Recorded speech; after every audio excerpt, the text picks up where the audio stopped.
What's up? I'm sorry. I thought I said 8 o'clock, but it was 7 o'clock. I was actually watching the Batman on VHS. I went and recorded my Dick Gregory podcast, Dick Gregory Taught Me podcast audio today with Al D. And then afterwards, for my birthday, Al D made me some steak tacos, and we watched Batman on VHS. So my fault for being late, and that won't happen again. Matter of fact, I really wasn't gonna go live tonight. Still kind of tired from the week and my birthday party yesterday, and a whole bunch of other stuff. And as you see, Danny is live as well. So please like and subscribe when it comes to Danny's channel as well. So you got some good stuff when it comes to illegal immigration and anything about fitness and stuff like that. So she's good on that. Couple of announcements. First, I would like to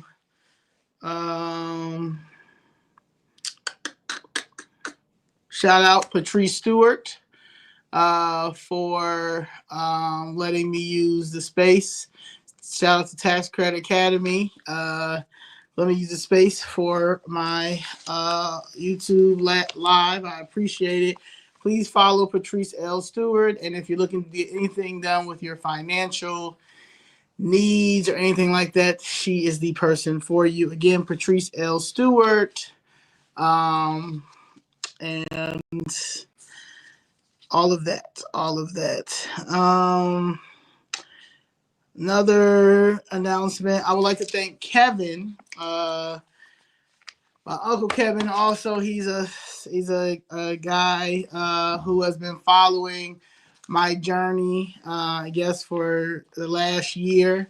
And he enjoys my YouTube live. So he has purchased me cameras and a monitor and everything else to do my YouTube lives the correct way.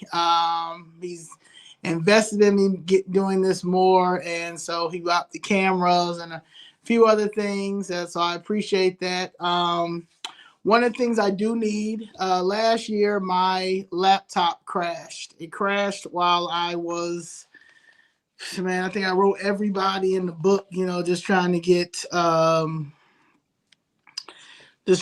help with my mom's case and my godfather's case, and my laptop crashed. And I've tried to see if Apple can fix it, and they're always talking about it can, and it's always some crazy stuff. So I have an Amazon wish list, and the only thing on the wish list is a laptop. That's the only thing I'm missing. So I appreciate if someone, if someone has a laptop that they are not using, or it's been used but they don't use it, more than welcome to take that as well. Definitely not on some beggar's choosy thing, but certain things I do want to show, I can't show because I don't know how to do it on the phone, and right now that's all I'm using. So, and again, I never thought that it was going to get to this extreme. So, and if not, I will get my own. But I am putting it out there in the universe that I do need a laptop, and I do have an Amazon wish list, and that is the only thing on that wish list. So I will link it to this after I'm done. Another thing I want to acknowledge before I go on is I'm not affiliated with Chicago Red at all. I'm not affiliated with P. Ray's group at all. So please stop putting us together. Chicago Flips Red is completely different from Chicago Red, and this is my first time that I'm going to address that, and my last time. Don't ask me, are we affiliated? Any of those things. I am not affiliated with Chicago Red or P. Ray or anybody that's over there in that group.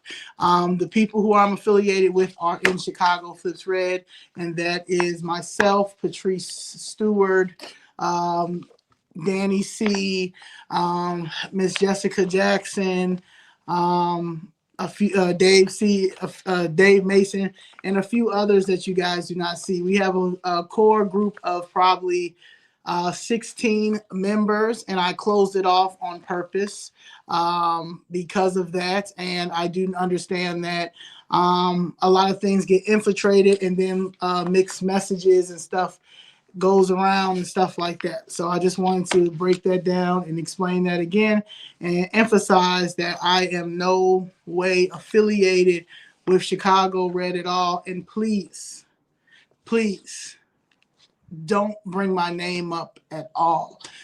If you need to get in touch with me, my email address is leezo23@gmail.com. That's leezo23@gmail.com. If you're trying to get a hold of any of the core members in the Chicago Flips Red group, you can please email Chicago allhandsondeck@gmail.com.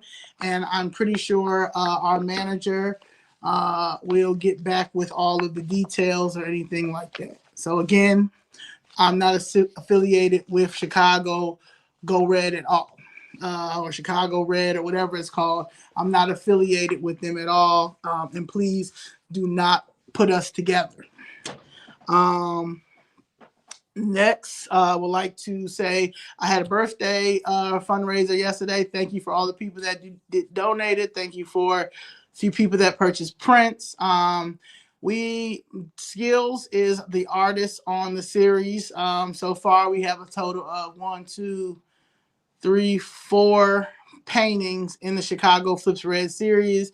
It will be more, but right now we have 4. I have not put everything out there yet. I didn't do my content for my video for my birthday, so I will do that later on, maybe tonight before I go to bed, and it will be out tomorrow. If you're interested in getting any type of prints, please reach out to Chicago allhandsondeck@gmail.com, and I will get you in touch with Skills, and we can make arrangements for you to get some artwork. Percentage of the sales go to Chicago Flips Red PAC, which is the political action committee for what we're trying to do and what I'm pushing as far as getting these 50 disgraced aldermen out, the mayor, the governor, these senators, and anyone else that I know is not good for Chicago citizens at all. And that's basically it. That is the goal. That's always been the goal. Chicago Flips Red came out of the frustration of how we cannot get any help going to the politicians, and then just realizing that all they do is launder money all day. So that's that. All right. Please like and subscribe, share. Again, if you would like to do any type of donations, you can YouTube, do the YouTube thing. Also, I have Zelle, which is uncomfortabletruth.lifestyle@gmail.com. Also have Cash App, $UT Lifestyle. Also, you can purchase merch. We have t-shirts, sweatshirts. Also, I have a brand separately from here called uncomfortabletruithlifestyle.com. And that has my other stuff on there as well that I've been doing since 2021. So I'm a brand, I'm a business, I'm a comedian, I'm an entrepreneur. And now I guess you could add the whole activist part, but this came out of the fight with the city of Chicago not paying my mother or my godfather for unlawful demolition, which is eminent domain, violation of the Fifth Amendment. I also used to manage Dick Gregory from 2013 to 2017. And a lot of people always ask, when am I going to start talking about him and, and our history and what I've learned with him and me navigating through this era of my life, trying to get justice for myself and others. And I think of Mr. Gregory often when I'm dealing with this, because at the end of the day, he also was a fighter, and he gave up, he gave up his career for a while to fight for us. He was called a lot of stuff. They called Dick Gregory an agent. They called Dick Gregory a puppet. They called Dick Gregory everything. And Dick Gregory still was on the mission that he was on. So those things I don't care. I don't mind. I don't care what I'm being called in the streets or anything like that. The issue with Black America and ourselves are we are our own worst enemy, and we always want to be the person to be the first for everything. And that's why every other group gets further than we do, because we're so busy fighting with each other at the bottom, which is dumb, because, again, like Jessica Jackson has said plenty of times, the goal is to get to 4. And I'm trying to get to 4 the way that I can, and others are trying to get to 4 the best way they can. It's not about how long someone has been in the game, because we've been fighting for freedom and liberation before I was even born, before I even could say the word liberation. So it's not about who does it better or who's going to do it first. It's about this time, all hands on deck. We need to move as a unit. I've said plenty of times, we don't have to like each other. There's some cousins and family members I do not like, and I'm pretty sure you're the same way. However, that's still family, and sometimes you're not going to let nobody do your family wrong, and that's how I feel about Black America. However, there are some people that you have to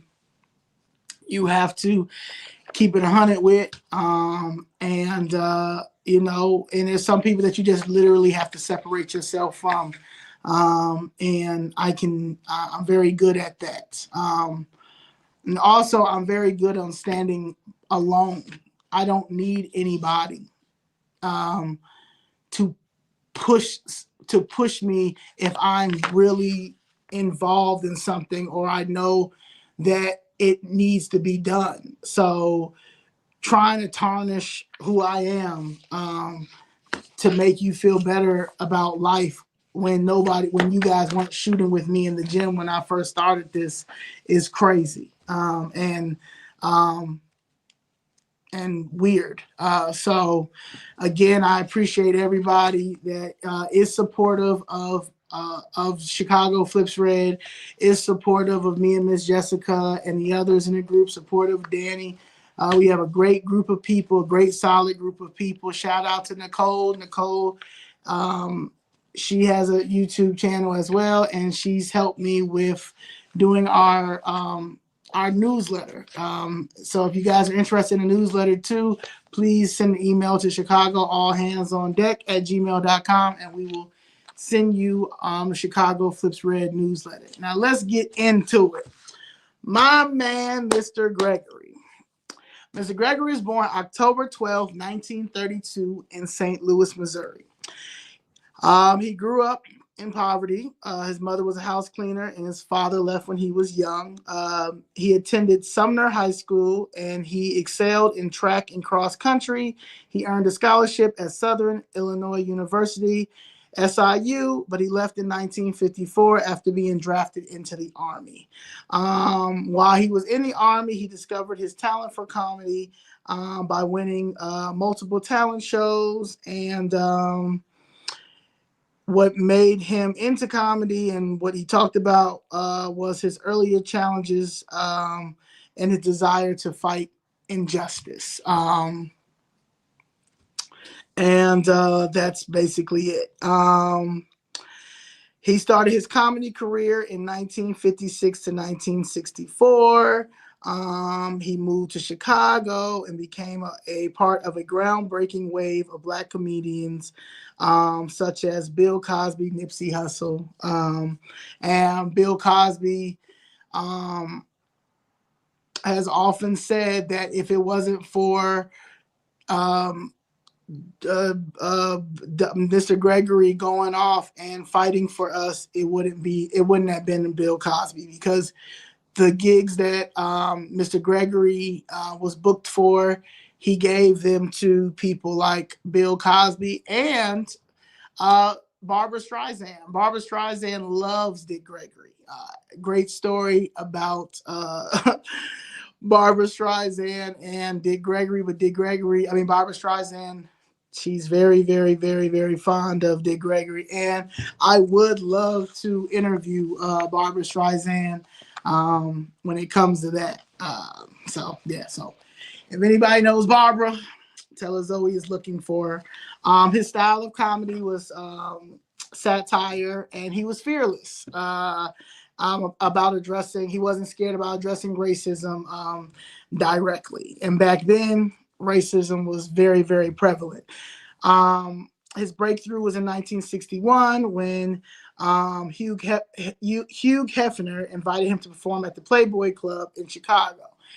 But we can never, never, never, never forget Herman Roberts. Herman Roberts is where Hugh Hefner found Mr. Gregory. Herman Roberts is a legend, and shout out to his daughter, Charla Roberts, which is appreciate Charla. So shout out to you, Miss Roberts. But Herman Roberts was one of the first Black people in Chicago, Illinois, that had his own taxi cabs, his hotel. And I met Herman Roberts when I first brought Dick Gregory to my first show that I did with Dick Gregory at the Laugh Factory in 2013. Herman Roberts was born in 1924 in Beggs, Oklahoma, to James and Ella Roberts. He was an entrepreneur from an early age. Roberts became the nation's foremost African-American hotel and motel owner. He is known best for the Six Roberts Motel, a Chicago institution. When Roberts was 12, his family moved to Chicago, Illinois. He began working odd jobs, including delivering papers and washing taxi cabs. Within 3 years, Robert drove a cab himself and soon earned enough to buy a license. He continued to buy licenses and then started his own cab company. After serving in the military, Roberts returned to Chicago in 1947, and he picked up his business again. He opened up a Lucky Spot in 1953, small lounges on the city's south side, the Roberts Show Club, which featured entertainers such as Sammy Davis Jr., Red Fox, Dick Gregory, and Della Reese. Segregation made housing these performers difficult, and Roberts realized the need of a Black-owned motel. In 1960, he founded the first Roberts Motel. It opened to such demand that Roberts followed quickly with 4 others. As he focused more on the needs of families, he redesigned his show club into a bowling alley. In 1970, he launched his 6th motel, a huge, fully equipped complex that include 250 sleeping rooms, 12 suites, 2 penthouse party suites, a restaurant, a lounge, ballroom, travel agency, convenience store, and beauty parlor. Roberts bought land that had once been an oil field and built a house in his hometown. Roberts then sold his motel business, converted the bowling alley to a skating rink, and concentrated on his new ventures. And that is the history between Herman Roberts. But Herman Roberts and Dick Gregory were good friends. And when, I don't even know who Barbara is, so God bless Barbara. But yeah, so Herman Roberts, I met Herman Roberts in 2013. He came to the show, and I talked to Mr. Roberts for about maybe 3 hours at night. And it was good to see it, enjoyed it. I met his son, and then I'm grateful to know Charlotte Roberts as well. So shout out to Roberts, to the Roberts family. And but yeah, so I just wanted to make that known that um, Herman Roberts was the first one who put Dick Gregory on, and Hugh Hefner used to come into um, the lounge and you know find talent and bring them down to the Playboy Club. Um, Mr. Gregory's first major appearance was on the Jack Parr show. Everyone sort of knows that story. If not, he was not going to go on a Jack Parr show until Jack Parr, unless he was going to be able to sit on the couch. Back then, black entertainers could sing, do comedy, but they could not sit actually on the couch and have a conversation. Jack Parr is like the late night show.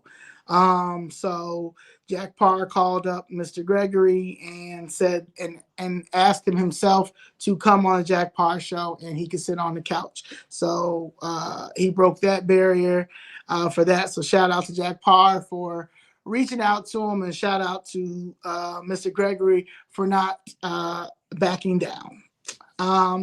He released albums like In Living, Black and White. He published Nigger, which is a best-selling autobiography. If you guys have not read Nigger, you guys should. It's great. And yeah. And 1960s and 1970s, he did a lot of civil rights work. He worked with organizations like CORE. He participated in major events like the Selma March and Freedom Day in Selma. He funded rewards initiatives during the Mississippi burning case. He was a Vietnam War protester. He was arrested multiple times for anti-war discriminations. Hunger strikes. He went on extended fast to protest racism, police brutality, and global injustices. He also ran for president in 1968 as a write-in candidate under the Freedom and Peace Party.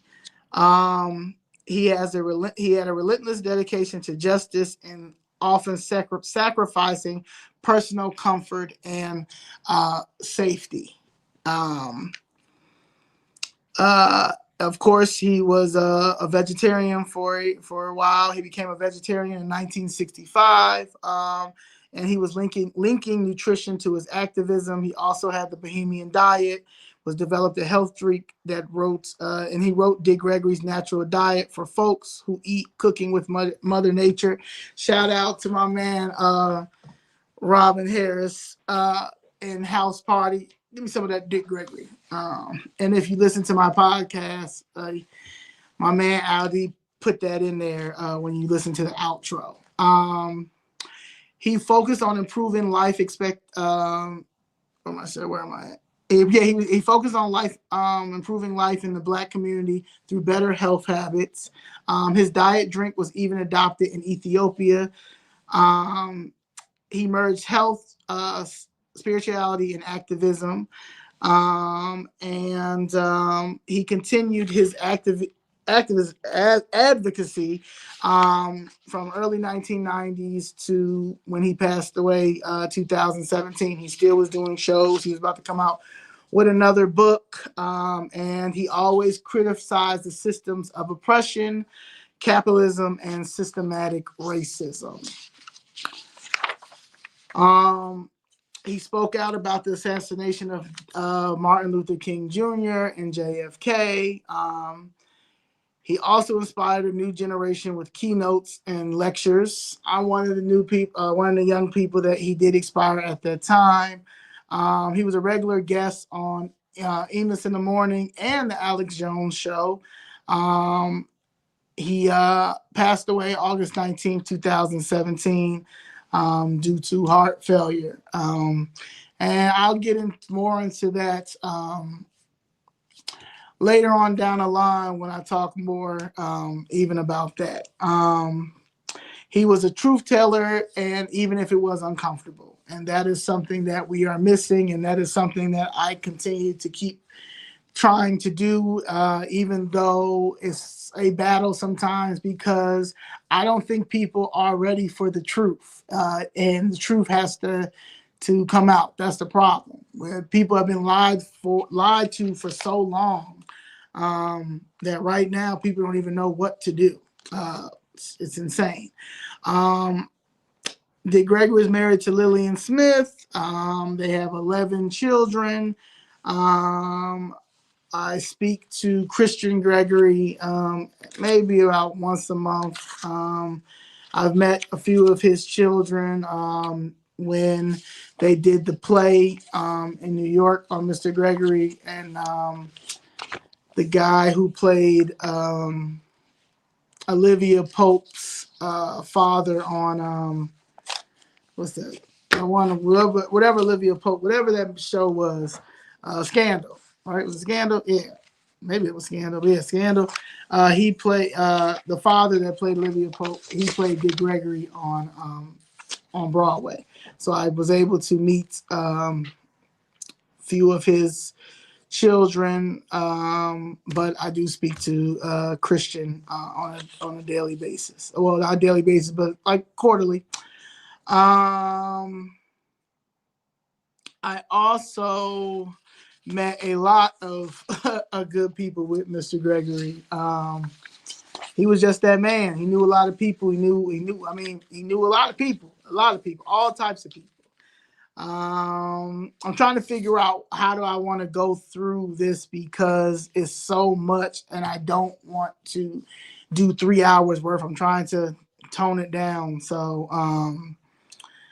I'm trying to figure out the way to go through it. So I think I'm going to go through it with Chicago politics. So when I first started this fight, I went to go look to see if I'm able to protest, protest in front of City Hall without like getting locked up or anything like this, because I've never did anything like this. And when I went to the ACLU website, you'll see Gregory versus the city of Chicago, and it goes about him suing the city for his First Amendment right, because Old Man Daly got him arrested because they protested in front of his home, and that was about the injustices when it came to the school teachers at that time, and they violated his First Amendment right. So this is what Chicago do. They just violate people's First Amendment right, and that's just what happens. So he advocated for justice a lot. He spoke out against the Democratic machine.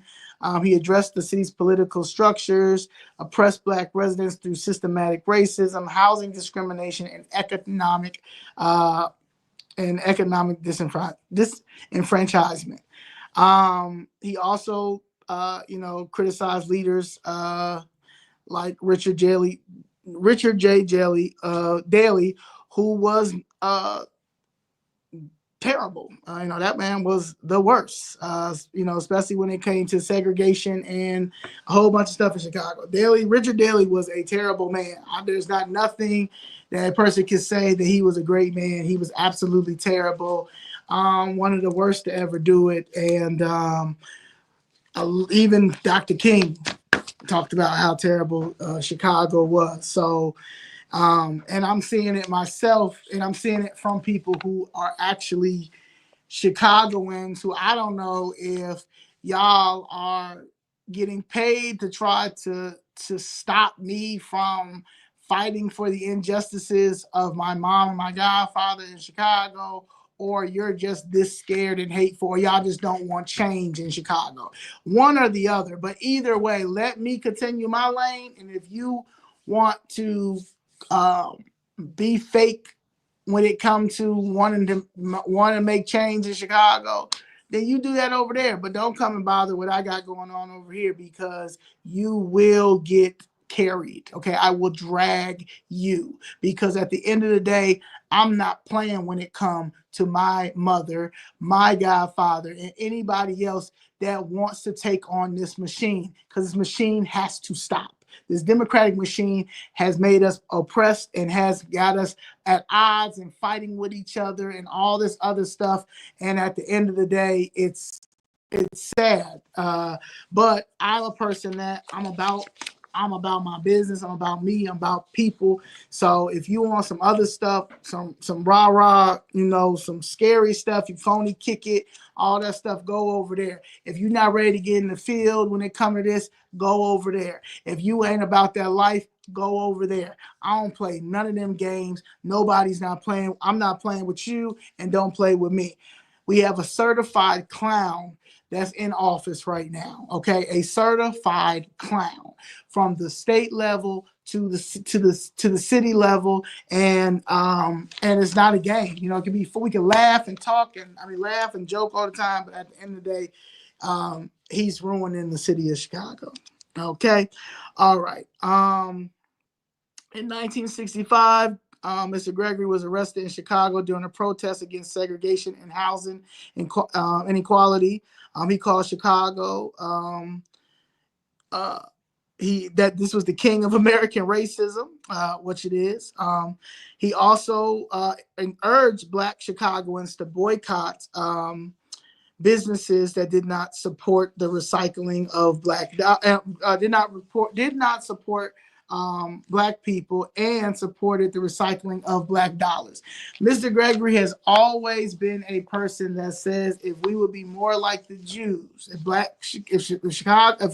Black America would be more like the Jews, we would have much more and we keep everything in house like they do in other people in other cultures as well. We would be much further. And so I still speak on that. I still encourage that, and we should. It's about time that we do that, and maybe it will be done correctly this time, or maybe it won't. I don't know. He backed Black political candidates who represented grassroots change rather than the corrupt democratic machine, and that's what I'm on as well. His relationship with Medgar Evers was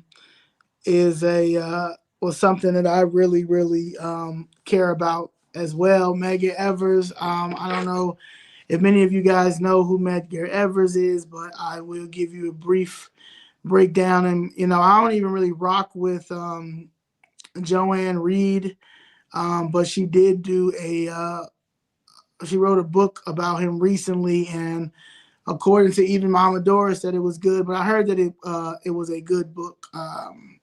But Medgar Evers was an American civil rights activist and soldier who was NAACP's first field secretary in Mississippi. Evers, a United States Army veteran who served in World War II, was engaged in efforts to overturn racial segregation at the University of Mississippi, in the segregation of public facilities, and expand opportunities for Black Americans, including the enforcement of voting rights.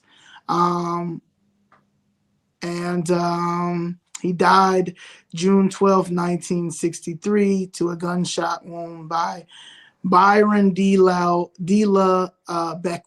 That was Mr.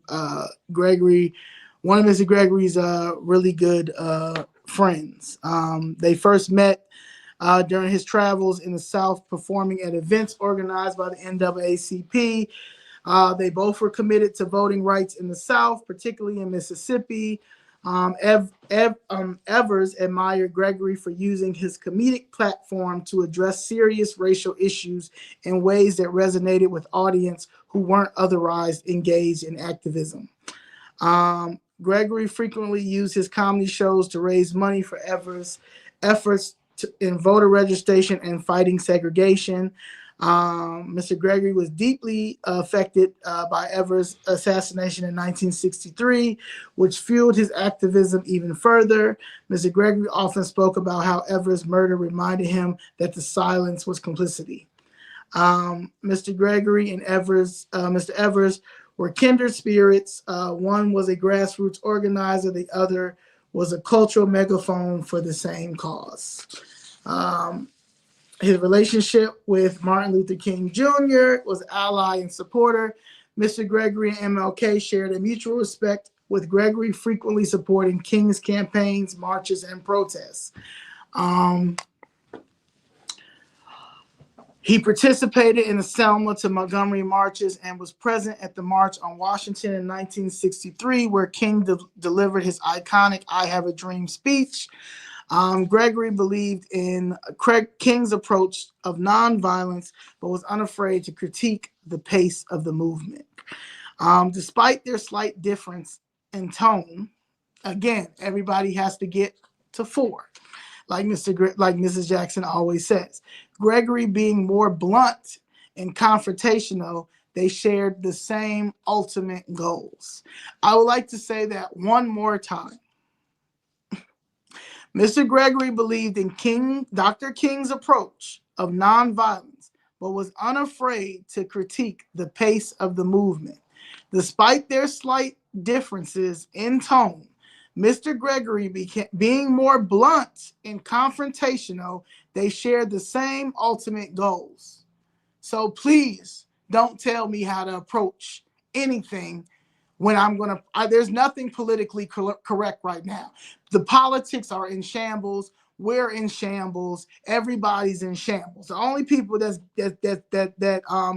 the Democratic Party is trying to save is the illegals and themselves, because again, they've laundered so much money. Okay, now, after Dr. King's assassination in 1968, Mr. Gregory publicly condemned the U.S. government for failing to protect him and highlighted the systematic nature of King's murder. I think in a few weeks they'll be coming out with everything when it comes to Dr. King's death. There's RFK too and JFK, so it's ironic, but be on the lookout for that.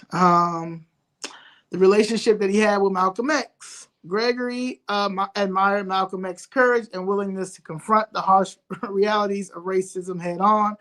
Malcolm, in turn, respected Gregory for bringing civil rights discussions into spaces that other activists couldn't access, like mainstream comedy audience. Gregory and Malcolm X often engaged in discussions about the differences between integration, MLK's approach, and Black self-determination, Malcolm's focus. Mr. Gregory, though supportive of integration, also believed in the need of Black empowerment and economic independence, aligning with Malcolm's ideas on some levels. After Malcolm's assassination in 1965, Gregory became an even stronger advocate for exposing the forces behind systematic oppression and linking Malcolm's death to broader conspiracies. Gregory was a bridge between the philosophies of MLK and Malcolm X, uniting their shared goal of liberation despite their different methods. It goes back to everybody getting to 4, okay?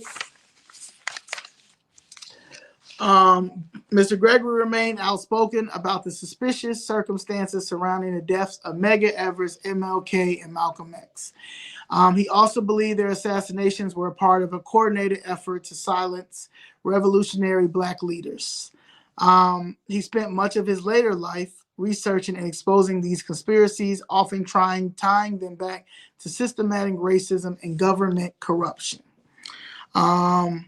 Dick Gregory was an unrelenting critic of the Democratic National Committee and the Democratic Party as a whole, particularly for its failure to address systematic racism and deliver on promises made to Black Americans. He believed the DNC capitalized on Black votes while offering little in return, which resonates with critiques of modern day politics dynamics.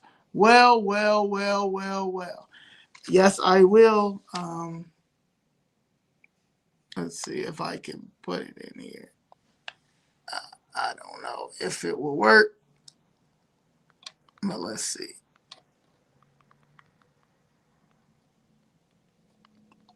All right, let's see.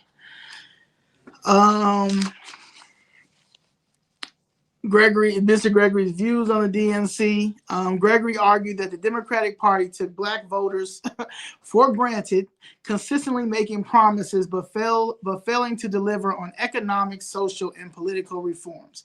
He often pointed out that despite black loyalty to the Democratic Party, issues like housing discrimination, police brutality, and systematic poverty remain unaddressed. Mr. Gregory used Chicago, run by Democratic mayors like Richard J. Daley, as an example of how the party upheld racist systems. He believed Daley's machine politics perpetuated segregation and economic inequities, even as the Democratic Party claimed to be progressive. Now we're dealing with the socialism corruption. That the Democratic Socialists, that's what we're dealing with now. That the Hispanic KKK is doing. The 1968 Democratic National Convention, Dick Gregory was vocal critic of the chaos at the 1968 DNC Chicago, where anti-war protesters clashed with police. He saw this as a turning point that exposed the party's disconnect from grassroots movements. He also highlighted how the DNC maintained the status quo, prioritizing corporate interests over the needs of the working class, including black communities. Now, that's in 1968. We're in 2024.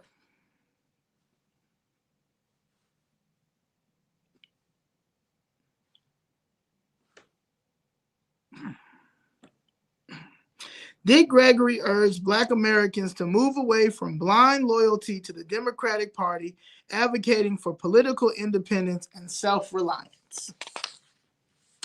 He was a proponent of economic empowerment through the recycling of Black dollars, often calling for boycotts of businesses and institutions that did not support Black communities. Mr. Gregory's critiques of the DNC remain relevant in modern politics. The party continues to face criticism for failing to address systematic issues despite its reliance on Black voters. So this is where I come in at when, because a lot of people always say Mr. Gregory would not approve of you voting for Donald Trump. If Mr. Gregory was here today, and first of all, if Mr. Gregory was here today, I wouldn't have spent 2 years down at City Hall, because he would have came in there one time, and then we probably would have held a press conference outside, and they would have found my mother's money. Okay, because he would have the one good thing about our relationship that we had, and one thing that he admired about me and I admired about him, was the fact that we were from two different sides. However, I saw the greatness in a man that that a lot of people forgot that was in him. And I think a lot of people thought that you know, he was a crazy old man. He was this conspiracy theorist. He didn't know what he was talking about. You know, a lot of people laugh and joke about the cursing out and all that stuff. And yeah, those were funny. It was funny, you know, the curse outs and him going off and stuff. But this man was a very, very knowledgeable man, a very, very smart man, and a man who kept saying for years and years and years and years and years, this is a game. This is a game. And I think that me being involved with him and touring with him and spending time with him and being on a road with him It was to, now that I'm here, everything that he's taught me, I can use it. And I don't use it in a way that is making me upset and want to fight. You understand? I mean, upset as far as like, just hate white people, just hate da da da. Nah, there are some terrible white people out here, absolutely, but there's also some terrible black people. I mean, these are the gatekeepers. The Democratic Party is the prime example of the worst of the worst of the worst of the worst. This is straight black on black crime, and you got to take those emotions out and realize that this is a game that we have yet to get on a board for, because we are still blaming. We have misdirected anger. It ain't the white man's fault. You understand? All the time. It's our fault. The reason why we have been left back the way that we are is because we cannot come together and move as a unit. It's something in us that's not connecting. You understand? Even with the little minute beef that's happening now. Like, the overall goal is liberation. The overall goal is to change the narrative of what's going on, to fight this corruption, to end this corruption, to make sure that our kids have everything to thrive in this world. Our seniors, make sure our seniors are good. Our land not being taken, our properties not being taken. Normalizing trauma. We've normalized trauma, and the Bible is not going to save us. You understand? The Bible is not going to save us, and I think that that's the problem too. I'm not saying don't believe in the Bible, because yes, there are definitely good parts in that Bible, but you also have to take action while you're using the Bible, if you want to use the Bible, and you also have to take out bits and pieces of that Bible. Everything in that Bible is not right, and there's a lot of corruption that people use when it comes to that Bible, and they manipulate that Bible to make it sound good for them, and that's the problem with our community. And we have to stop that. That in the history wars, the Bible wars and the history wars, that's not saving us. If the black church was saving us, we wouldn't be all the way down like this in 2024. I wouldn't be sitting here. I'm tired. When I say I am tired, exhausted. But I have to do this because we have to get on one accord, because we're not going to continue to do this. I'm not going to allow this to happen. And there's plenty of other people, all sides, all colors, all nationalities, anybody with common sense, know that nobody ain't going to continue to deal with this. And if you know you're privileged and you know that this is not how work is, I don't know what else to tell you. You understand? So I have to do this for us. And the problem starts with us. And that's what Mr. Gregory was been trying to say for the longest. So everything happens for a reason. Now, Mr. Gregory says that the problem does start with us, and it does. In any movement for change, accountability comes first. We often talk about what others are doing to us, but as Dick Gregory always said, they don't need to destroy us. We're doing it to ourselves. That's not to dismiss outside forces, but to remind us that we have the power to rebuild if we face our own internal issues. We've got to ask, are we united as a community?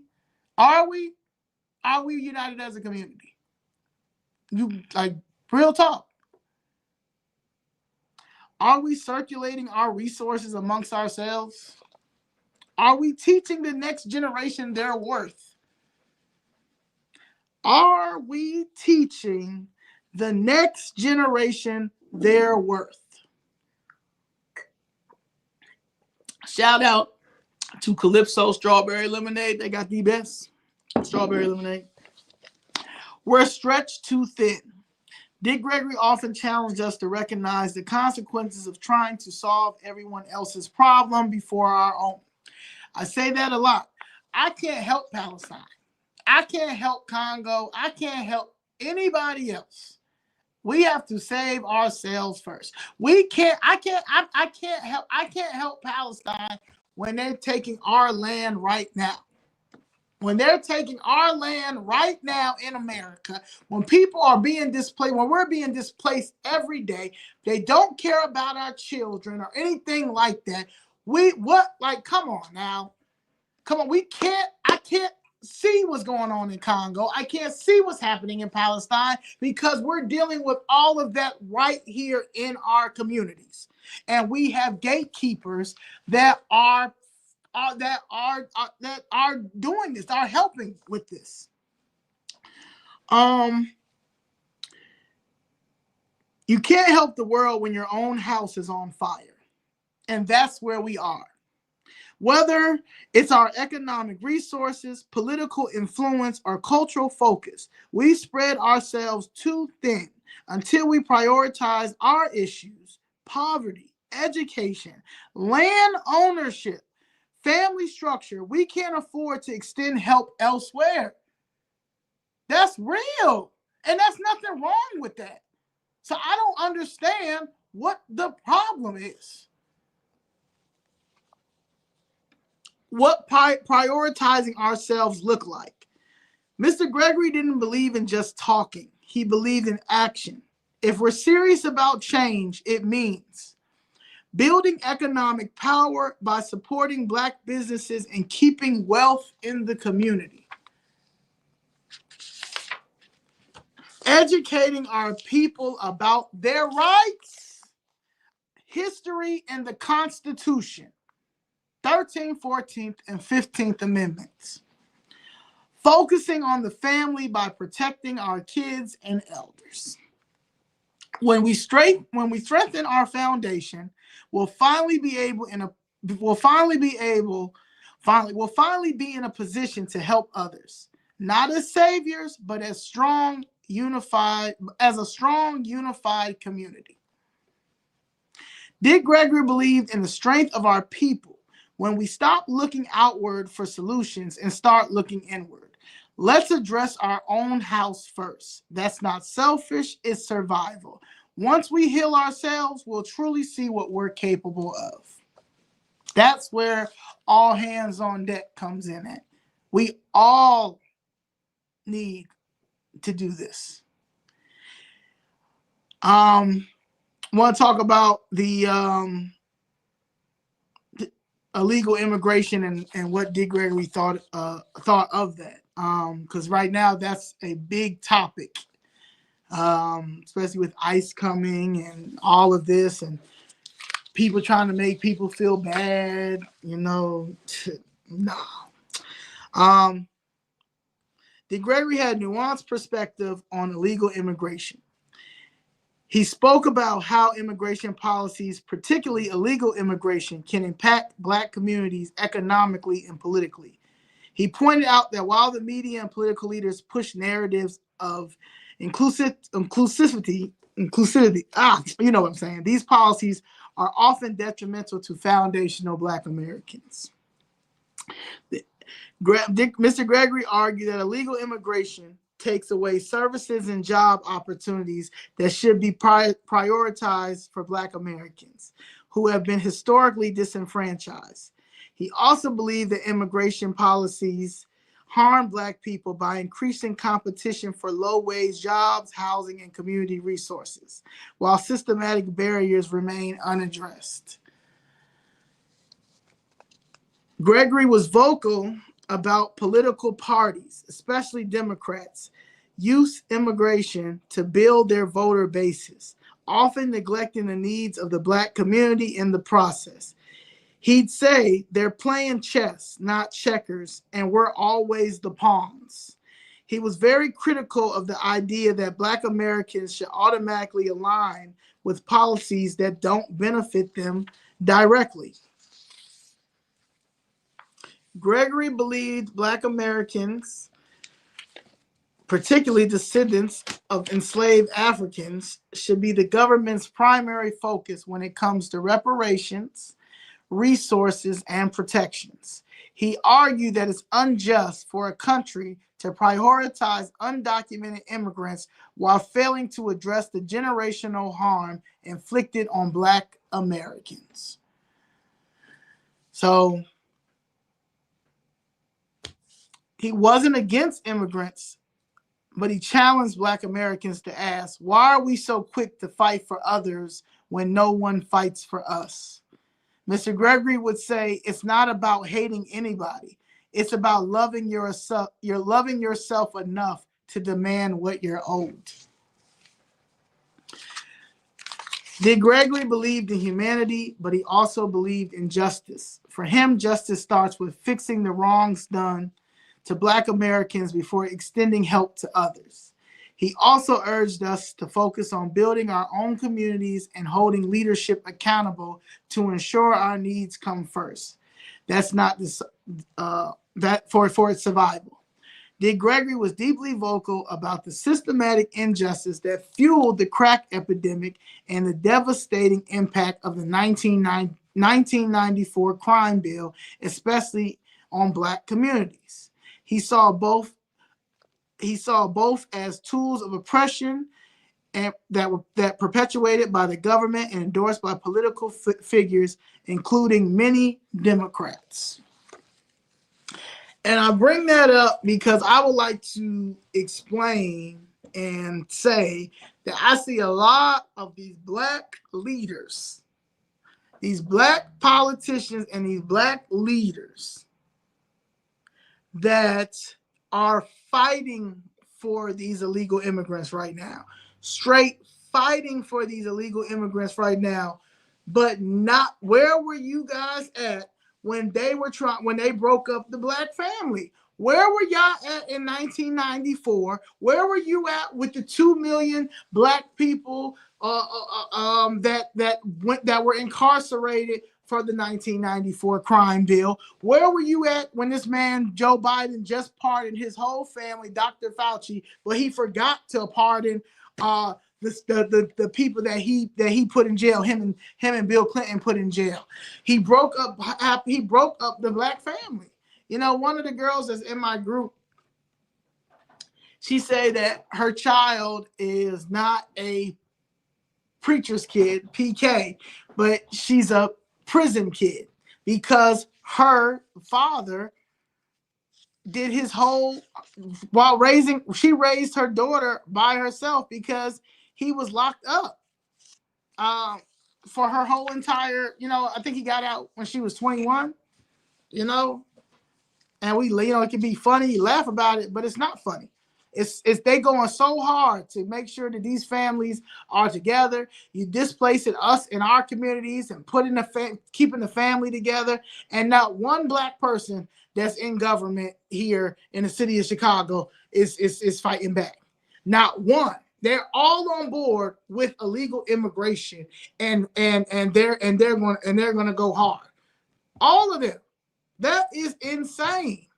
And we're not, and it's just crickets. And then when somebody says something about it, it's, oh my God, you're hateful, you're mean. No, I'm not at all.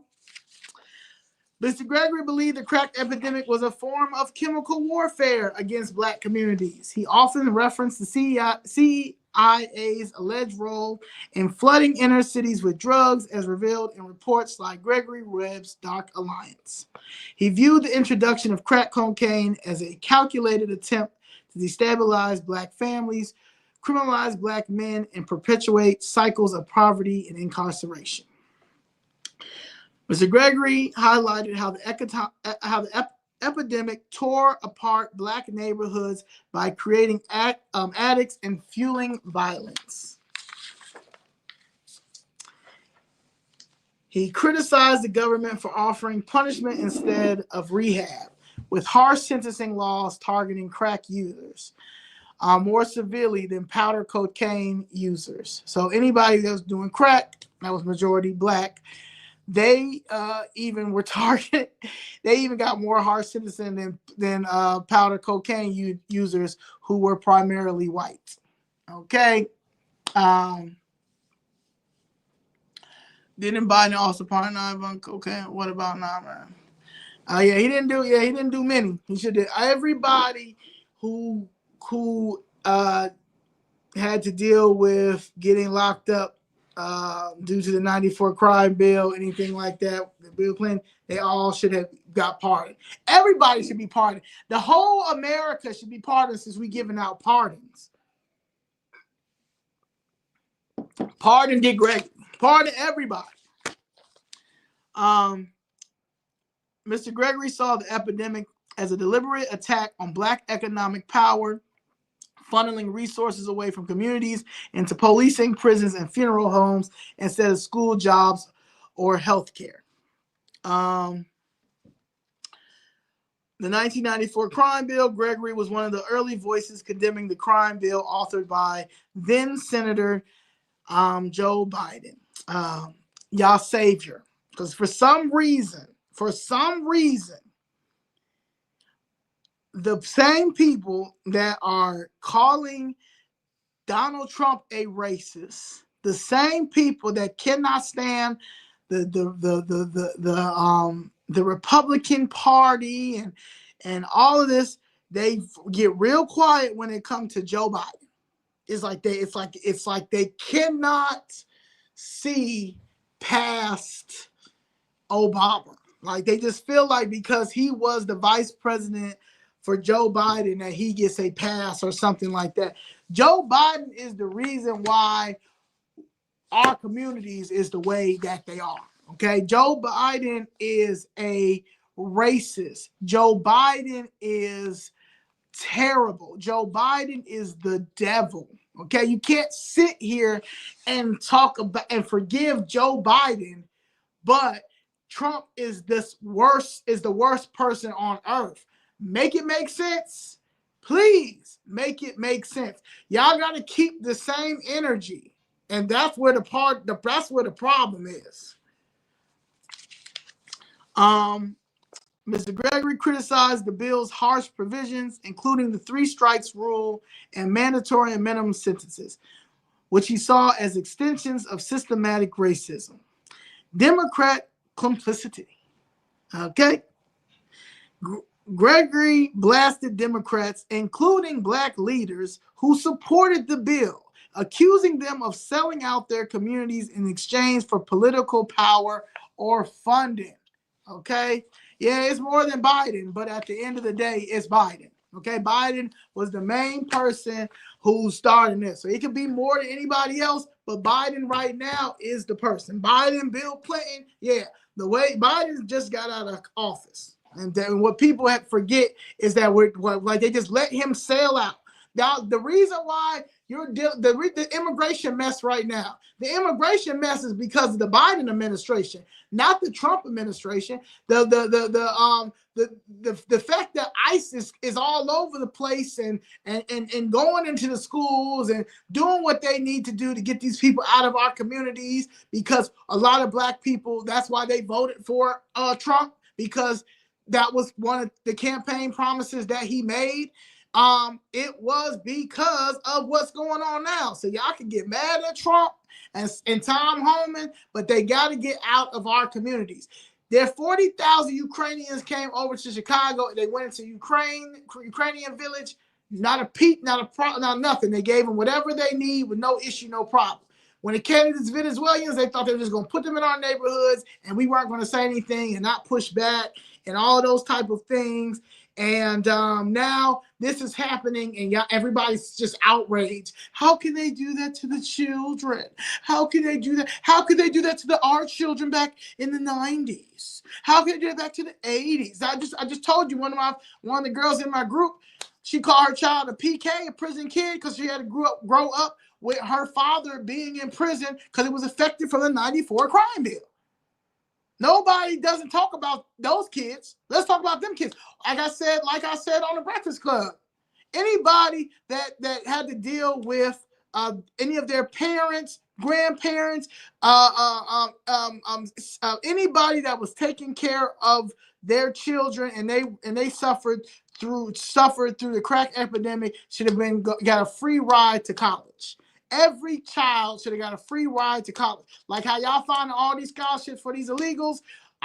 We could have kept the same energy when it came to the kids who dealt with the '94 crime bill and crack. I'm just saying, like, you got to just make it make sense. You know what I'm saying? Just make it make sense. He viewed the bill as part of the Democratic Party's betrayal of black voters, cementing his stance that neither party truly served Black America. Okay, Mr. Gregory tied the rise of private prisons to the crime bill, arguing that mass incarceration became a business venture profiting off Black bodies. He saw this as a modern day slavery.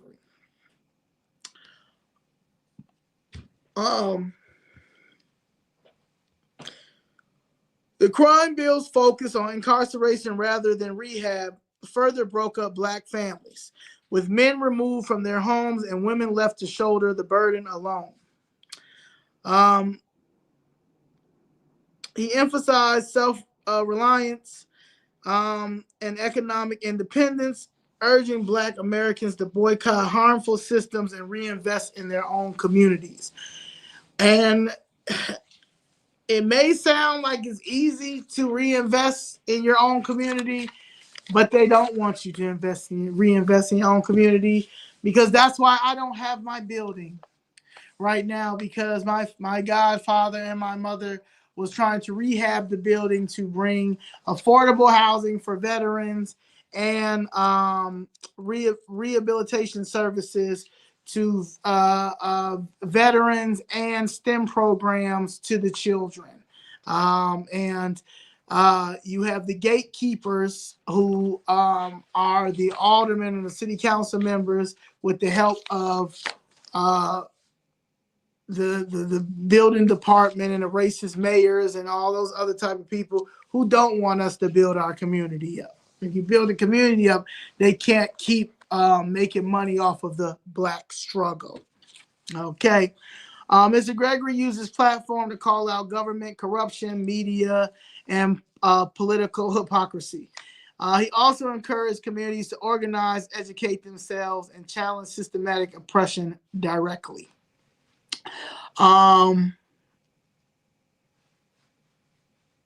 His warning about the Democratic Party's role and policies that harm Black communities resonates with ongoing debates about mass incarceration and police brutality.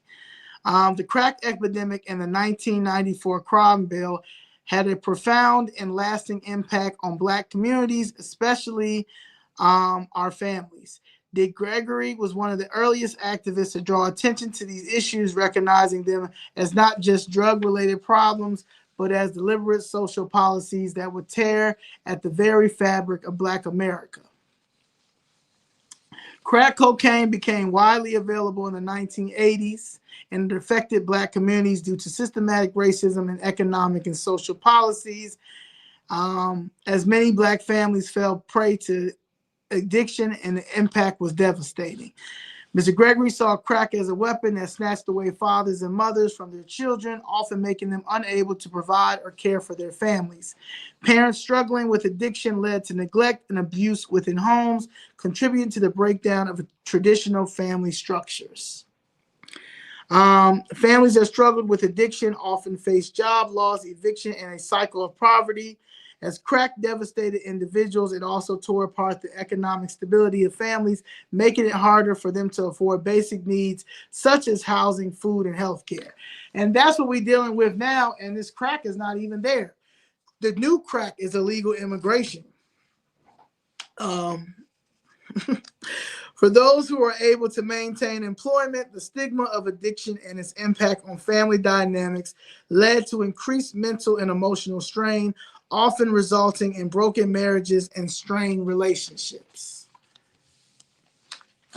Right. That's it right there. That's the $1 million question. I want to know, why are they taking care of 40,000 Ukrainians? Why don't y'all ask Biden? That's why Biden had to pardon his crack-headed son, Hunter. Okay?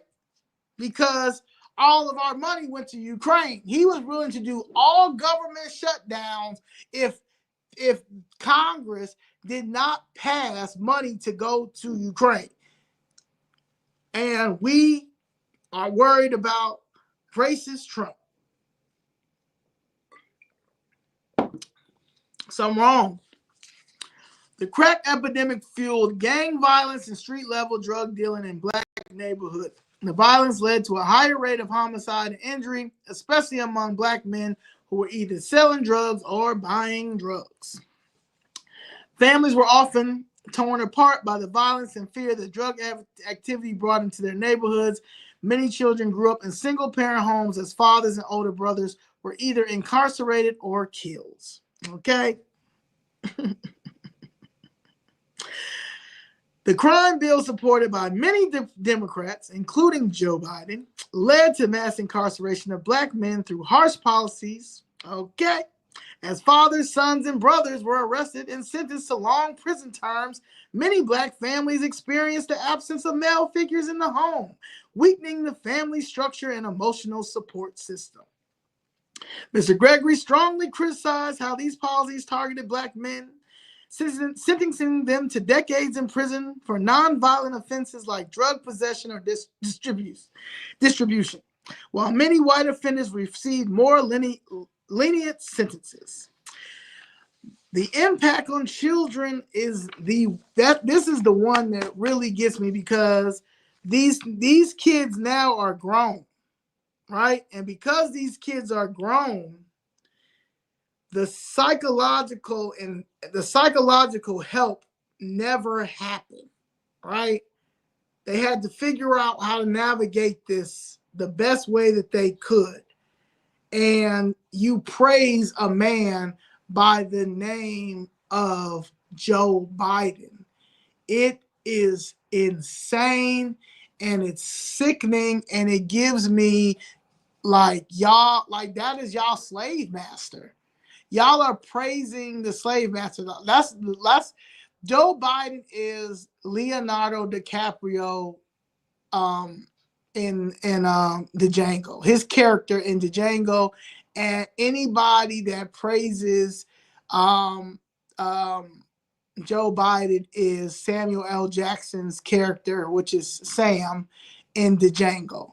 That is who y'all are and who y'all represent. And you can never talk about Donald Trump being racist with ever, unless you can acknowledge what Joe Biden did. Joe Biden, y'all put Joe Biden, first of all, Joe Biden cheated. Okay, y'all cheated for Joe Biden to put him in the White House. But since y'all did that, he destroyed America. Okay, this is Joe Biden. Joe Biden did this with the help of Kamala Harris, because she didn't say anything, she didn't do anything, and she was the border czar as well. Okay, but this was intentional. This was I'm gonna go out with a bang. This is Robert Byrd. I'm gonna make you happy. I'm gonna make you proud. Okay, you're my mentor. You were my mentor, the KKK Grand Wizard. I'm gonna show you. I'm gonna show you how loyal I am to white supremacy. Okay, I'm gonna show you how loyal I am to white supremacy. This is for you, Lyndon B. Johnson, who said that these Negroes will be voting this way for the next 60 years. I'm gonna show y'all. They think that I am the man. They love me because they put me next to Obama, and nobody did not stop him. When they saw Joe Biden be the vice president with Obama, people should have started going crazy. Black America should have went crazy. That's when they should have threatened to vote red. If y'all think that y'all going to put this man in office as a vice president when he and Bill Clinton messed up the black community with the 1994 crime bill, and you think you're going to allow this man to be the vice president of the United States, you have absolutely lost your mind. We're voting red all the way. That's what should have happened. But it didn't, because all of a sudden he's a cool racist. He's a cool racist because he's next to Obama. Man. So going back to, again, Mr. Gregory, would he be okay with the way that I voted? Yes, he would have, because we would be breaking down. I would have broke down everything, and he would have understood and would have respected my decision to vote the way I vote, because there's no way in the world, we're in 2024 or 2025 now, and we are still at the bottom. Mr. Gregory was thinking like this in the 1960s, okay? In the 70s, the 80s, the early 90s, the early 2000s, and people trying to figure out why he was so angry, why he was so mad. He just tell me all the time, save yourself, because ain't no way in the world that we can't be like this. Why? You understand what I'm saying? Like, we still trying to figure it out? No, absolutely not. So somebody has to take a stand. You can't keep blaming the white man. This is not the white man's fault. We have straight gatekeepers in our community. Straight gatekeepers. You know, even with the 1994 crime bill. Make sure I got.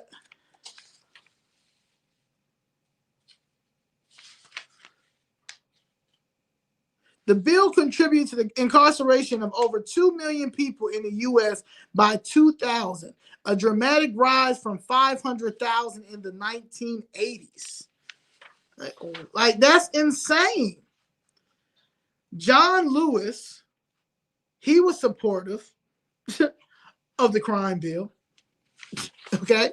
Maxine Waters, she was supportive of the crime bill. Carol Mosley Braun, she was supportive. Oh, Illinois too, Democrat Illinois. Okay. She was supportive. Kwasi Mufumi, she was. They were support. He was supportive. Okay. Cory Booker was supportive. Later on, they admitted that, you know, that it was wrong and they were wrong about it. And that's going to be the same thing now if we don't tackle it. We have to tackle it now, because once we don't have anything, once everything is gone, they're going to say the same thing. They're going to say the same exact thing. You see what I'm saying? Like, they're going to say, well, we didn't realize that illegal immigration impacted these people like this, because, you know, black and brown, it ain't no black and brown, man. Like, again, nobody has shown me all of the Mexican people that are getting all the Latinos that are getting shot by the police. And no, what I'm watching is a socialist, communist, corruption agenda that the Hispanic, Latino, KKK in City Hall and in the state level too, Delia Ramirez, Chuy Garcia, okay, Carlos Romero Rosa, Andre Vasquez, Brian Cicho Lopez, Rosanna Rodriguez Sanchez, Michael D. Rodriguez, Italian, a racist Italian, Daniel Espada.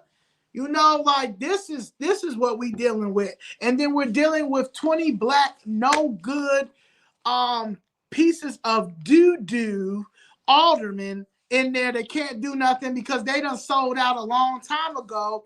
And they think that we care about is entertainment. That's why it was so great to see that regardless of all that money that y'all spent on the entertainment Democratic Party, y'all still lost because this is a new generation. We don't care about celebrities. We care about survival. We don't care about a concert when we will go to the concert ourselves and spend the money when we want to go see the concert. Beyonce has no problem selling out. Okay, Beyonce, Cowboy Carter is going to go crazy when it doesn't matter. Okay, Usher's not going to have an issue selling out. Taylor Swift is not going to have an issue selling out. Cardi B is not going to have an issue selling out. None of these people are going to have an issue selling out. Okay, so to see people get mad at Snoop Dogg and Nelly and whoever else, and even try to like make fun of their excuses on why they performed for Trump is funny to me. How they down Waka Flocka. You know, like no one cares no more. Like no one cares about celebrities, man. We need policies. We need legislation. We need stuff that's going to protect our community. We have nobody that protects the freedmen community in Congress. We have nobody that protects us, protects our children, protect our elders, any of that. Do you know today a pipe burst at a senior house, senior apartments on the west side of Chicago? I haven't seen anybody. I haven't seen not one West Side alderman speak about it. I haven't seen our clown mayor speak about it, his administration speak about it. The person who has the $500,000 vice mayor chair, I haven't seen him talk about it. No one's talking about that pipe burst over there and them seniors, and they had to be evacuated. Has Pritzker opened up his hotels for the seniors? Because I know that they was open up hotels for the illegals. I'm just trying to figure out when we're going to keep this same energy. Okay? So, no, I made that executive decision to vote the way I voted, and I'm pretty sure that Mr. Gregory understands and sees what I'm trying to do and is 100% with me along with my other ancestors. But I need y'all help. And when I say I need y'all help, it's all hands on deck. We need to start removing these people out of office. You know, Mr. Gregory ran. I remember this lady saying that she didn't know that when Mr. Gregory ran for mayor, he ran for mayor too, in Chicago, and he ran for president. Was he being serious? And I go back and I often think about that. Like, was he being serious? I think he was. I think it was one of the things like he just sick and tired. You understand? But he also was a comedian, so people really didn't know. But he got a lot of votes. As a writing candidate, he got a lot of votes. He inspired me. I put my writing candidacy in last year for president of the United States. And I did it because there was a lot of my friends and a lot of people that did not want to vote for Kamala Harris or Donald Trump. So I said, if y'all really feel like y'all just can't pick one of them, then write me in. However, I'm not going to write myself in. I know who I'm voting for, Donald Trump, because I have to get some help from the federal level, and the Department of Justice, and all these people have to be removed.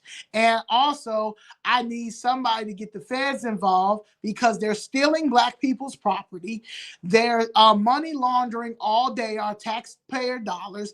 They're playing with deeds, and we can't get any help. And they thought that they were, and Chicago thinks that they're untouchable. The city of Chicago, Democratic machine, they think that they are untouchable and that this machine cannot be broken. The machine is broken. I don't care how many lies people do on me. I don't care how many people say that I'm not from Chicago and all this stuff. I know I'm not from Chicago. I know this. I know where I'm from. Born and raised in Albany, New York, okay? St. Peter's Hospital. I know exactly where I'm from. But my mama from the south side of Chicago, okay? My godfather, he started he's from Mississippi, but he started Sandpiper Lounge. Him and his brothers started Sandpiper Lounge right there on Auburn Grisham on 79th and Halsted. Okay, and what you're not going to do is tear down a Black business because you've got these Black sellouts like Terry Peterson at the time and Latasha Thomas. Now the alderman over there is slow David Moore, that y'all going to not pay my family because y'all were trying to give that land to some rich developer for y'all kickbacks. It don't work like that, and it has to stop. Eventually, it's going to have to stop, and it's stopping now. And and there's nothing that's going to stop me. The only thing that's going to stop me is settling my case. Settling my case will pipe me down to the point that I will not, just probably pipe me down. It will pipe me down, but I'm still would work to get y'all out of office because y'all don't deserve to be in office. And I should have never waited. I should have never waited this long. And the same with Miss Jessica. I would actually also start doing TED Talks and go around the world to talk about how corrupt the city of Chicago is, and don't never give up because that's what they want me to do. You would have to probably, that settle my case or kill me, either one. But at the end of the day, I'm not afraid to die. Okay, I'm not afraid to die for my people, and I'm not afraid to die for my mama. And that's just what it is. Y'all are not going to continue to do this. And there's just some people that's scary. I'm not scary. I'm not going to be scared. It is what it is. You're not going to continue to do this to us. I'm not going to let another set of people come into this country and set up shop like China. Like Chinatown, we got Chinatown, we got Mexico here, we got India here. Well, I'm not going to let another group of people come in and set up shop because we got no leadership in Congress. We have no leadership in government. We have no leadership in these churches. We have no leadership in nonprofits. We have no leadership out here. We have sellouts. We have coons. We have baby coons on each side. Okay, coons in the making and then old coons. Okay, senior citizen coons, Gen X coons, millennial coons, and y'all starting with y'all trying to do little Gen Z coons. Okay, there's a few little Gen Z coons. Okay, and I'm not with that. So we got to stop the coonism, because the coonism and the white supremacy is what the problem is. So we gotta weed them out, and you have to call out everybody on both sides. That's another beauty. Another thing that I like about Trump. Trump gonna call out the Republicans that's on BS. He ain't gonna just let them do whatever. When the ones who are trying to take him down, it was a lot of Republicans that was trying to take him down. You understand? Because he wasn't on code. You understand? I mean, he was on code. They wanted him to be off code. They wanted him to be on code with them, and he was not going to do that. Okay. At the end of the day, he is an independent thinker, and he has his own money, and that's just what it is. And that's the problem. So yes, you have to call out these people, and that's what I'm going to do. I'm not going to be affiliated with nobody that I do not rock with. I'm not going to phony kick it or any of that. I am not going to reach out to anybody else. I've tried to do panels with different people in the city of Chicago. I've tried to put groups together to try to see how we can move as a unit. I've done all that, but I'm not doing any of that anymore. I know my plan. I know what my plan is with my supporters and with our group. I know what my plan and what the next level I'm going to do, and that's how I'm going to move. I'm going to continue to stay in my own lane, and the people who rock with me will understand that, and the people who don't, cool. I'm not going back and forth with nobody because I don't need to. Again, if you're not talking about getting my case settled, if you're not talking about organizing to get these people out of office, if you're not talking about anybody that wants to run for office and they are conservative, they're an independent thinker, and they're not a Democrat, come to me, okay? And let's talk and let's figure it out. I don't support the Democratic Party. I will never support the Democratic Party. The Democratic Party owes everybody an apology. They still can't even apologize. They're trying to blame everybody but themselves. You guys got it. Jasmine Crockett, all y'all gotta apologize. Ain't nobody have yet to see, you know what? Let's sit down and figure out where did we go wrong. It ain't everybody's fault. It's y'all fault. You guys dropped the ball. Y'all dropped the ball and thought that y'all were going to be okay with this weird agenda, this socialist, corrupt agenda. Y'all were going to play that black and brown thing to death, and y'all were going to do the illegal immigration situation. And Dr. Claude Anderson had been warning us and Dick Gregory for a very, very, very long time, and nobody didn't want to listen. I, for once, I was young when Dr. Claude was talking about it, but I was aware once I started listening to him and listening to a couple of other people, and then listening to Mr. Gregory and talking to Mr. Gregory. Yeah, this was a long time coming. This was going to be the end of us. If we would have voted Democrat, this would have been the end of us. So you can feel bad about them going into them schools and getting the children and all that type of stuff.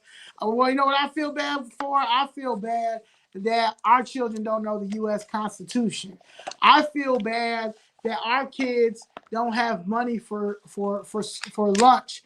I feel bad for the children's parents who can't afford childcare and they have to work 2 and 3 jobs and they can't find anybody. I feel sorry for any black pastor that is going hard for illegal immigration before our children and our family and our seniors. I feel sorry for our communities not having anything, no infrastructure. I feel sorry that we have 20 black aldermen down there who don't know how to help and don't know how to do anything. But they will violate the First Amendment right. They also will try to make other people feel bad about talking bad about them not doing their job when we are paying their salary. I feel sorry for the fact that we have a black mayor who uses the black plight, but is out here is riding for the illegal immigrants. I feel sorry for the CTU, that the real people, that the real teachers that are in CTU that really are there for the children, but they're being used because you have Jackson Potter and Stacey Davis Gates using this for their financial gain, and Stacey Davis Gates wants to use that black woman struggle and the black kids. You don't care about them kids. Jackson Potter don't care about them kids. Nobody don't care about them kids. That's what I feel sorry about. That's what I feel sorry about, and that's the root of it. We got to get back to, well, actually, I don't even think we never was there. Yeah, we never was there. So we got to get there, okay? And that is minding our own Black business, right? Supporting each other. Our allies will be there because at the end of the day, real allies know what Black America did and what we did to build this country. And we need to get back to the U.S. Constitution. Please look up what freedmen is. Please look up the 13th, 14th, 15th Amendment. Please get engaged. Please let your kids know what's going on. If you don't have a dining room table, go buy one and sit down with your family, have some dinners, and talk about the future. And what are we looking at in 2026 and 2027 when it comes to politicians, okay? And politics and how we want to move. In 2028, also, we have to start right now, okay? That's what Dick Gregory taught me. And that's what we're going to continue to do, okay? All right. Now, I'm going to end with, this is going to be a series that I am going to do. So one of my stories, I'm going to talk about Mr. Gregory when I first when I first reached out to Mr. Gregory. That's how I'm going to end this. All right. As many of you know, or many of you do not know, I am a comedian. Okay. I started in comedy in 2011. I used to do comedy shows. I used to produce my own comedy shows, but I used to stand up. And I was living in Baltimore at the time. Baltimore Comedy Factory was, they were going to have Paul Mooney there. And Paul Mooney is one of my favorite comedians, and I wanted to see him live. Went to go see him live, and his opening act was Dick Gregory. Dick Gregory came on. He did about 30 minutes. Funny, sharp, great. I'm like, ooh, man, so good. The picture actually that's on this YouTube that's the first picture me and him ever took. When I at the end of the show, it was meet and greet, and I went over to want to take a picture with Paul Mooney, because I didn't see Dick Gregory at the time. Saw Paul Mooney. Paul Mooney wanted like $40 for a picture. And I didn't have that at the time. And I wasn't paying $40 for a picture with him. I saw Mr. Gregory in the cut. I asked Mr. Gregory, can I take a picture? Mr. Gregory was like, sure, baby. And we took that picture. Fast forward, that was in 2012. Fast forward to 2013. By that time, I'm on my second comedy show that I produced. I produced the first comedy show in D.C. On U Street, Tabak. I think it was called Tabak. Yeah, Tabak. And then I did a show in New York City. And then I did a show. Then I moved to Chicago for Second City. So I did Second City, and I also was producing shows here. That's how me and Niche connected. A lot of people may not know this, but I also managed Tanisha, Just Niche Rice. And Just Niche was just starting out in comedy, and that's when Jokes and Notes was still around. Shout out to Mary Lindsay for Jokes and Notes. Jokes and Notes was a staple. Real people know about Jokes and Notes. Yeah, so I was doing my shows, and then I decided that my 1 year anniversary came up, and I said, I need a headliner. So I told my mom, and my mom was like, well, why don't you get Michael Collier? And I'm like, Michael Collier? And she was like, yeah. My mother always was a fan of Michael Collier, and Michael Collier is a Southside comedian. Shout out to Michael Collier. I reached out to Michael Collier. Michael Collier, price that Michael Collier wanted, I did not have, and I did not get him. So I went back to thinking about, well, who else can I get? So I thought of Dick Gregory. So I started researching to try to figure out how can I get Dick Gregory. And I started Googling, researching. So I saw a website. The website did look outdated, but I filled in to contact us and explained to them, hi, my name is Zoe. I am a comedian and I am producing comedy shows. 1 year anniversary coming up. I'm very interested in booking Mr. Gregory. I have a $1,000 budget. And I have but I will make sure he has a first class flight and hotel. Hope to hear from someone soon. So I'll say about 3 weeks later, I received a phone call from Lillian Gregory, which is his wife. And Mrs. Gregory said, hi, I received your number and you're interested in booking, she calls him Greg. You're interested in booking Greg? And I said, yes. And I explained to her that, I have a budget of $1,000, but I'll make sure he's in the best hotel and, give him first class flight. So she was like, can you please send that to me? And can you please fax that to me? So I was like, okay. So I had to go find a fax machine. And the fax machine that I did find was over there on UPS store. Is black owned in Old Town. I didn't live that far. I actually lived at that time. I lived right across the street from where Cabrini Green is, but those new apartments that they had just made. This is when I didn't realize that all this affordable housing, money laundering. What I just came in here at this time. But anyway, I was living in those. I had a roommate. So I did so I went to Old Town, faxed everything, and I'll say about 2 weeks later, me and my mom was in line going to go see Robin Thicke at the Taste of Chicago. I received a phone call, 202 number. And at first I wasn't going to pick up the phone because I'm like, who's calling me from 202 number? But I picked up the phone. And God bless. This is Dick Gregory.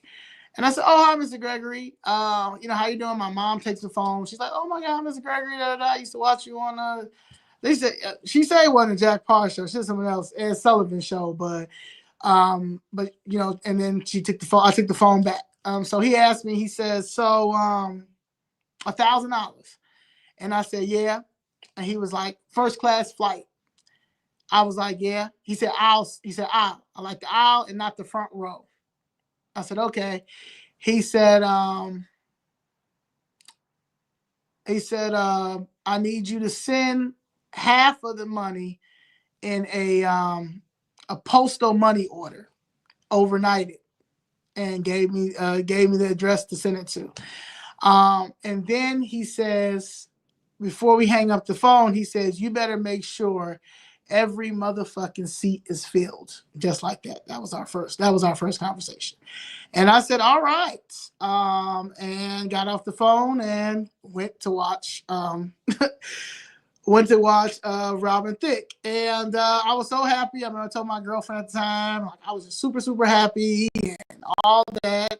I had him at the Laugh Factory. I remember telling like so many people, like, hey, I'm about to have Dick Gregory. So many people was like, he's still alive, all this crazy stuff. And I was like, no, I'm about to have dead Dick Gregory at the show. Like, yeah, he's alive. So I got the flyers and, I was posting on my Facebook and stuff like that. I reached out to Damon Williams, shout out to Damon Williams, to ask Mr. Williams, will he open up for Dick Gregory and Niche? So we did the show.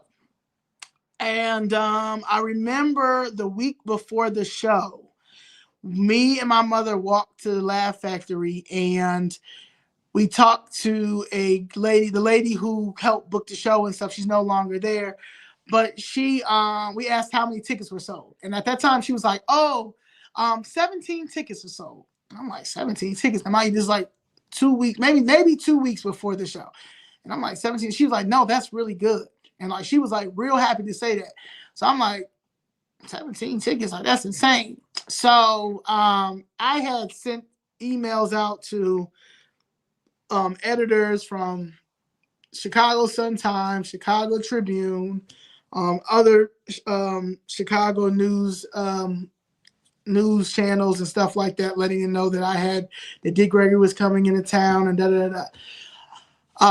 Sun Times I think it was Sun Times that reached out and asked could they do the interview.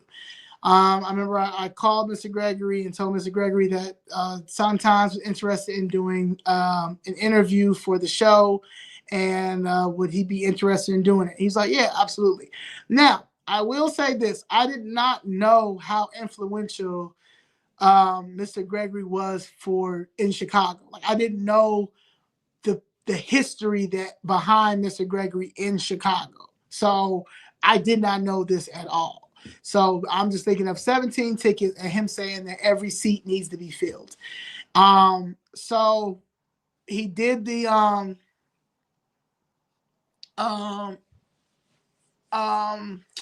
so he did the interview.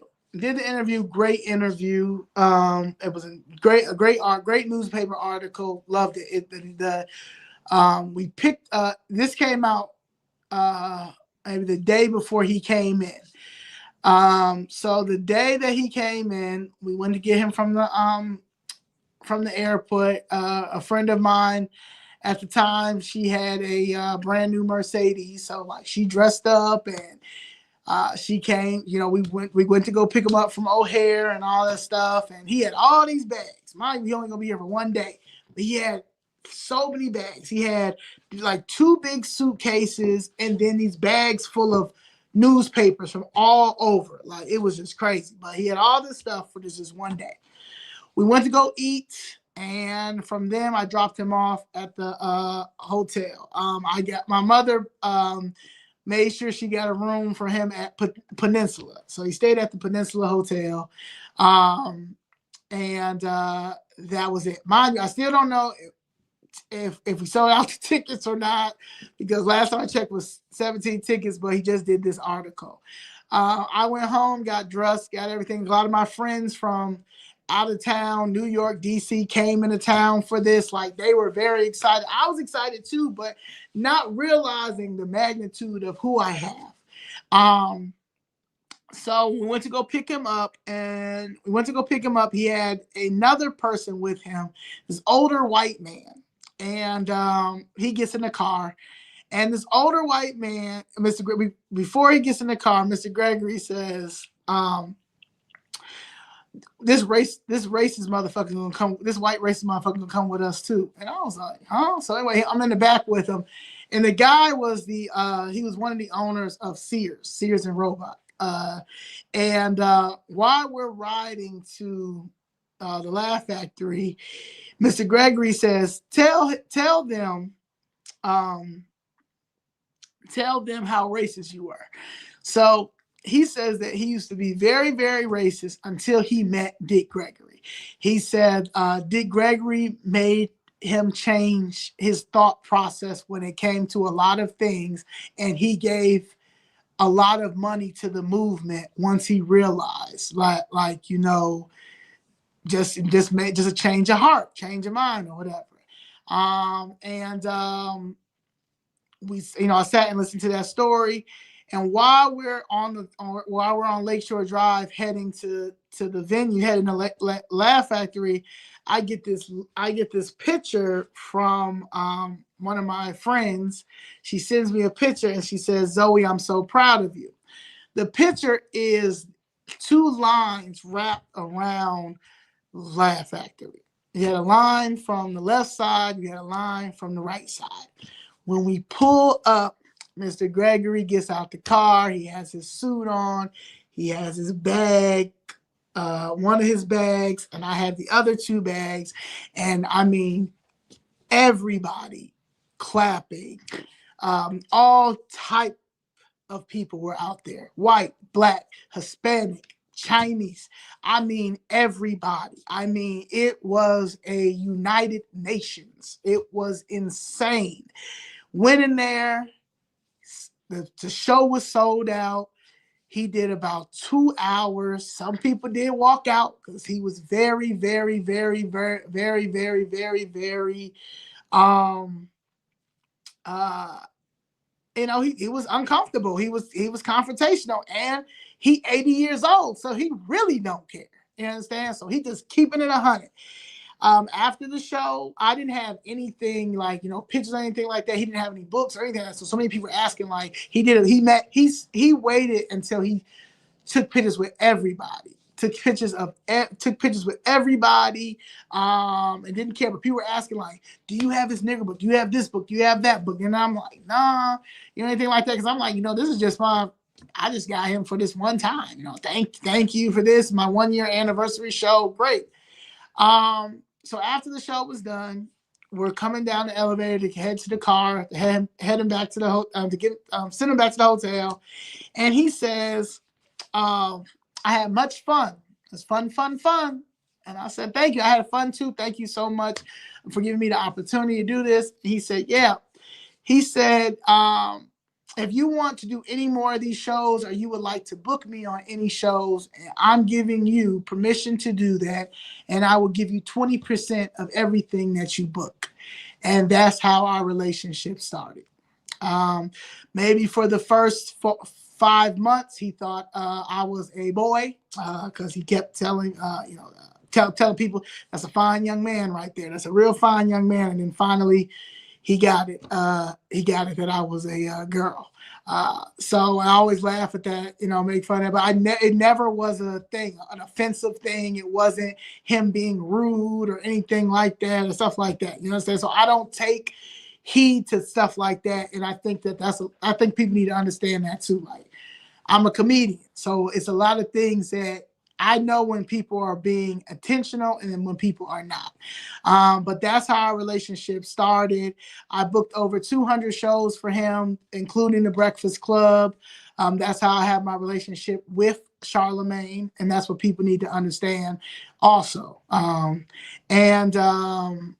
shout out to Charlemagne for taking my phone call when I asked for 30 minutes when it came to getting on the Breakfast Club, because I wasn't getting any help here, any media here. So that's how that came about. So that's my first story that I would like to end with. And I just know that he is with me. Sometimes,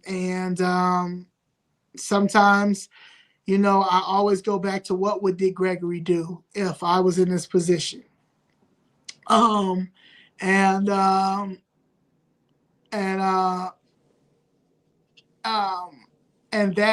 that's it. We have, like this man says, he's abrasive, but his friction creates diamonds. I was homophobic till he said a person's sexuality only matters if you are interested. Yeah. So that's what I'm saying. A lot of things have our community in a chokehold. Who we sleep with, as long as it's not children and animals and people who are not consenting, is really none of your business. So I'm going to do this every other week, because on Sundays I have to still keep, I still got to talk about the Chicago corruption and what's going on with certain things like that, and just keeping our people informed of what's happening throughout the city. And again, we have a newsletter. Shout out to Nicole that put together our first volume.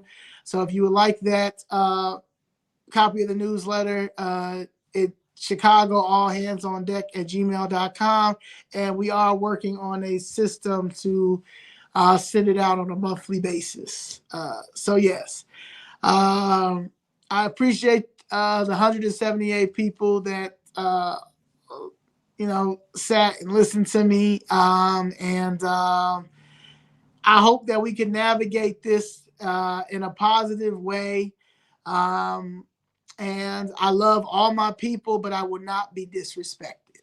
And that's always been me. I'm going to always speak up. I'm going to always speak my truth. And I'm not going to sugarcoat who I am because of being politically correct, because there's no such thing as politically correct in 2025 when we are dealing with a whole bunch of gatekeepers and losers and people who are taking our community down on purpose. And it's not the white man, it's us. You know, and when I come to racism, or when I see the racism, I'm gonna call that out. But right now, this is gatekeeping, and this is a Democratic Party that doesn't know how to gain control, because all they've done for so long is use the Black struggle and our oppression to launder money. And they feel like if they come out, because these Black politicians also think that they're celebrities and stars and stuff like that, so they think they can come to our community and give us a turkey and a washcloth set from Amazon for Christmas, and y'all just going to continue to vote for them. Not this time, not this generation. We are wide awake, and we're not going at all. And that's it. Also, I am going to share. I am going to do one of Dick Gregory's fasts for the month of February, and I'm no longer calling the month of February Black History. I'm going to call the month of February for myself Freedmen History. So I am going to probably do an event during February for freedmen's, for the freedmen community and anybody that is an ally to the freedmen community. So please stay in tune for that. All hands on deck. I appreciate each and every one that supports the Chicago Flips Red movement. I appreciate each and every one that supports me and my journey, and I appreciate each and every one that's not scared to speak for themselves and call out the BS when it's time to be called out. I call this the final movement, and the final movement is everybody. Everybody who has some type of common sense and that's a taxpayer and know this is BS.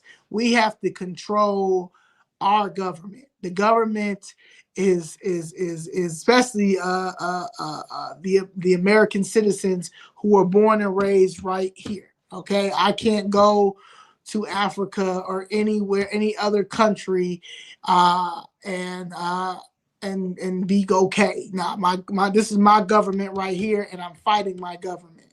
And I in the socialist Hispanic KKK, the ones who are that talk about this government and they can't stand this government, they should pick up their stuff and head on to their countries and fight their government. But you're not going to bring a socialist agenda in a capitalist society, and you can be for profit and for people at the same time. I am that, and that's it. I appreciate each and every one of you guys. I love you all, and I appreciate everything. Somebody said they went to Andre Vasquez immigrant meeting. Andre Vasquez is going to jail as well, and he knows that. All that money that he laundered through that inn of Chicago on Ohio Street in Streeterville, your time is coming, sir, and everybody else that was involved in that too. So y'all can play them games if you want to, and that's another reason why that people are trying to slander my name or try to tarnish the group, because ain't nobody playing with these weirdos, because they trying to take the heat off of them. No, baby, the feds are coming. The forensic audits are happening, and y'all are going to jail, because all y'all could have did back in 2017 when my mother first came to y'all was to settle the case. Okay, then y'all could have settled the case when I start coming down there. And now y'all are in too deep, and y'all know y'all are in trouble. And then also y'all were that confident that Kamala Harris was going to get in office and y'all were going to clown us like, yeah, and still not do anything. So that is it. Okay. And yeah, so ain't nobody playing with you. Yes. Thank you, Miss O'Malley, for that. And that's it. All hands on deck. Famous Friday is 44 Andre Vasquez. And yes, everybody's going to jail who has laundered our taxpaying dollar and don't want to help out the community. That's how that works. Thank you. It's 10 o'clock. So yeah. And all right. I will see y'all next Sunday. Well, I will see y'all Friday for Famous Friday, the next Sunday, and for my regular channel. And then the following week, it will be another Dick Gregory Taught Me episode. Peace.